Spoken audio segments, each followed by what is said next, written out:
سالس سوم کے عزیز طلباء و طالبات، ہم مطالعہ کر رہے تھے جدید ذرائع ابلاغ۔ جدید ذرائع ابلاغ میں ہم جدید ذرائع ابلاغ کے فائدے اور نقصانات کا ذکر کر رہے تھے۔ دیکھیے ہم نے کل کے اس میں اس کے فائدے دیکھا تھا کہ کس طریقے سے جدید ذرائع ابلاغ کے ذریعے سے ہم کون کون سے فائدے حاصل کر سکتے ہیں، جس کے ذریعے ہمیں مختلف فائدوں کا ذکر یہاں پر ہم نے دیکھا تھا۔ تو چلیے سب سے پہلے ہم دیکھتے ہیں کہ جہاں تک جدید ذرائع ابلاغ کے فائدے کی بات ہے، وہیں ہم اس کے نقصانات کا ہم مطالعہ کریں تو ہمیں پتہ چلتا ہے کہ نئے سوشل میڈیا کے ذریعے سے مختلف چیزوں کی بھی نقصانات ہو رہے ہیں۔ تو سب سے پہلی جو بات آتی ہے وہ ہے صحت۔ انسان کی اس سوشل میڈیا کی وجہ سے ذہنی صحت پر کافی اثر پڑ رہا ہے اور انسان مختلف ذہنی امراض کا شکار بھی ہو رہا ہے۔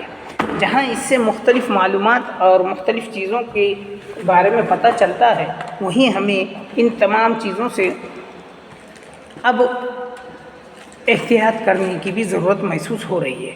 وجہ کیا ہے؟ وجہ یہ ہے کہ اس سے حد سے زیادہ استعمال اور اس کے مختلف قسم کے حد سے زیادہ معلومات یا فیک نیوز یا ایسے بہت سارے مناظر، جس کی وجہ سے ایک عام ذہن متاثر ہو رہا ہے، جس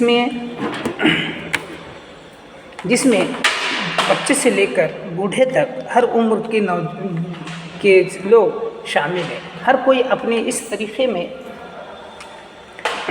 اس بات میں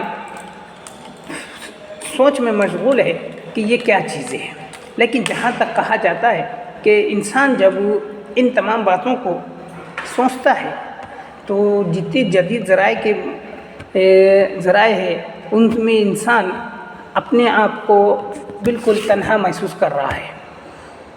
جہاں اس پہ ذہنی صحت پر اثر پڑتا ہے، وہیں اس کی بہت ساری دوسرے اور بھی نقصانات ہیں۔ جیسے ہم دیکھا جائے تو یہاں پر مختلف صحت کے پر اس کے منفی اثرات بھی ہو رہے ہیں۔ جیسے بہت زیادہ اسکرین کا استعمال بھی یہ ہمیں مختلف چشمی امراض میں بھی مبتلا کرتا ہے۔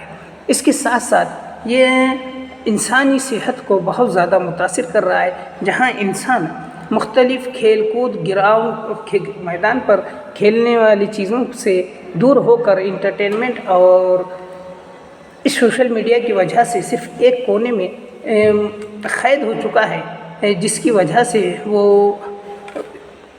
جسم کو وہ ضروری ورزش دے نہیں پا رہا ہے، جس کی وجہ سے وہ مختلف امراض میں مبتلا ہو رہا ہے۔ اس کے ساتھ ساتھ ہم جب سوشل میڈیا کی بات کی جائے تو انسان آج اتنا زیادہ سوشل میڈیا سے جڑا ہوا ہے کہ وہ اپنے تعلقات، رشتہ دار وغیرہ کو بھی بھول رہا ہے۔ دوست احباب جہاں ان کے مختلف فالوورس سوشل میڈیا پر موجود ہیں لاکھوں میں، وہیں وقت ضرورت ملنے کے لیے کوئی ایک دوست بھی میسر نہیں ہے، جس کی وجہ سے انسان تنہائی میں اور اپنے آپ میں ہی رہ کر گھٹن محسوس کر رہا ہے، اور جس کی وجہ سے وہ اپنی مشکلات اور پریشانیوں کا اظہار نہیں کر پا رہا ہے، جس کی وجہ سے وہ مختلف خودکشی اور کے جیسے معاملات بھی سامنے آ رہے ہیں۔ سوشل میڈیا کی دوسری اور بات کہی جائے کہ اس کے غلط استعمال کی وجہ سے لوگ مختلف فرقے وارانہ فسادات کو بھی پھیلا رہے ہیں، غلط چیزیں، غلط باتوں کو مختلف ٹیکنالوجی AI کے ذریعے ایک فوٹوز کو دوسرے فوٹوز سے مکس کر کے ایسے مواد سوشل میڈیا پہ ڈال رہے ہیں، جس کی وجہ سے انسان پریشان ہو کر مختلف فرقے وارانہ فساد بھی ہو رہا ہے۔ یعنی یہ ایک ایسی وجہ بھی ہے جس کی وجہ سے انسان سماج میں ایک مشکل ہی پیدا ہو رہی ہے۔